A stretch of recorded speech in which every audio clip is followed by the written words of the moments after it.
Un avion citerne. Un avion citerne, c'est un CL415. On en a 8 comme ça au Québec.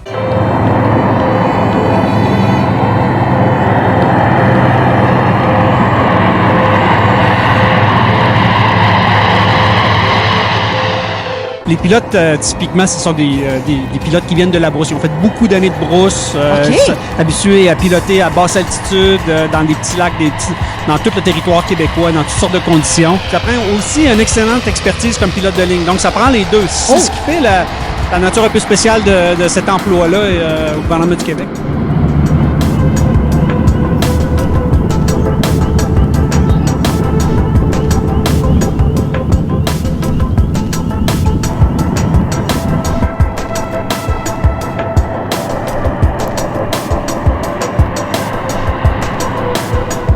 Façon qu'on a de survoler l'eau et de remplir ses réservoirs, c'est quand même assez phénoménal. Moi, je pensais qu'il y avait une pompe. Non, il n'y a pas de pompe. L'eau entre, on va mettre la coque de l'avion sur l'eau avec les écopes sorties. Il y en a 2 comme ça. Okay. C'est juste ça qui rentre dans l'eau. Juste ça? Alors évidemment, la bedaine de l'avion, comme la coque de l'avion, touche à l'eau. Et puis c'est juste ça qui dépasse, qui va faire que l'eau rentre ici par l'impact, par la force. C'est forcé à l'intérieur dans le réservoir. Ça prend combien? Il me semble que c'est assez rapide. C'est assez rapide. C'est 10 à 12 secondes. Hein? Oui. Par 2 trucs comme ça? Exactement. Donc 13 500 livres d'eau dans un réservoir plein. On sent-tu qu'on est plus pesant quand on... Oui, l'avion, on le sent. Puis aussitôt qu'on redécolle, ça prend plus de temps parce qu'évidemment, l'avion est chargé. Le largage. Quand vous arrivez, là, les 4 portes qui ouvrent sous l'avion qui lâchent, combien de milliers de litres d'eau? En fait, on parle de 6000 litres d'eau.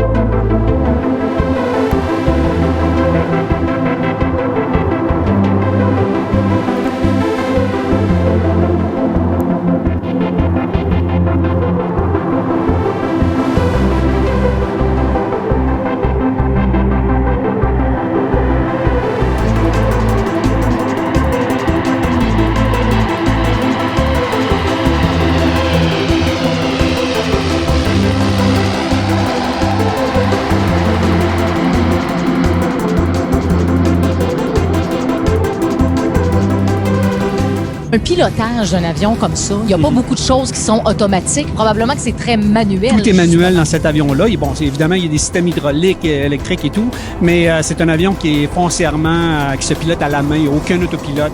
Tout se fait à la vue. Mais tu sais, on est en situation aussi d'urgence. Exactement. C'est comme un gros ça prend une patate aussi. C'est comme un gros camion de pompiers aérien. Non, c'est ça. Donc, évidemment, quand on a une dispatch de feu, on part, on s'en va vers une direction, vers une coordonnée.